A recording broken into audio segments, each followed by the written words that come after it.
అదేవిధంగా అధ్యక్ష SC atrocity కేసులు నా మీద ఎస్సీ అట్రాసిటీ కేసు పెడితే నేను ఇప్పటికీ కూడా కడప కోర్టుకి మాట్లాడమంటున్నానండి.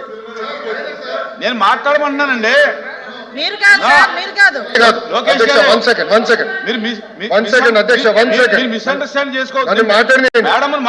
నేను మీ గురించి కాదు, బొత్స గారి గురించి మాట్లాడుతున్నా. మీరు ఏం చెప్పారు? మెంబర్స్ అందరూ మీ వైపు చైర్ వైపు చూడమని మాకు రూలింగ్ పాస్ చేశారు. అదే రూలింగ్ అటు చేయండి. ఆయన ఎందుకు మేడం గారి వైపు చేతి మాట్లాడుతున్నారు? ఎస్, మీరు ఇట్లా అన్నారు కాదా? వీడియోలు తెప్పించండి, చూడండి సార్. సార్ ఆయన మా వైపు చూసి చూడమనండి, అవకాశం ఇవ్వలేదు కదండి. మీ వైపు చూడమనండి. మీరు మాకు ఒక రూలింగ్ వాళ్ళకు ఒక రూలింగ్ ఇస్తే ఎట్లా అధ్యక్ష? ఆయన అవకాశం ఇవ్వలేదండి. ఆయన సైడ్ కమెంట్స్ పాస్ చేస్తున్నారు, కరెక్ట్ కాదు.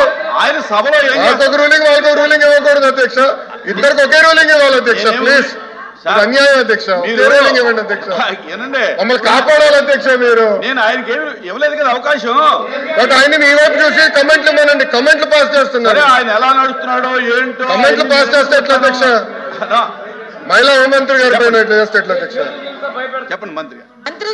మంత్రి సమాధానం చెప్తున్నప్పుడు అడగడం కూడా కొంచెం పొరపాటే కదా అధ్యక్ష. లోపి గారు కదా, నేను అదే మా లోకేష్ గారు చెప్తున్నారు. దాని గురించి అలా చేయొద్దునా కూడా అధ్యక్ష. నేను అలా అడిగినా కూడా నేను సమాధానం చెప్తున్నాను కదా అధ్యక్ష. దయచేసి ఇప్పుడు దీన్ని కొంచెం వాళ్ళు డైవర్ట్ చేయడానికి ప్రయత్నం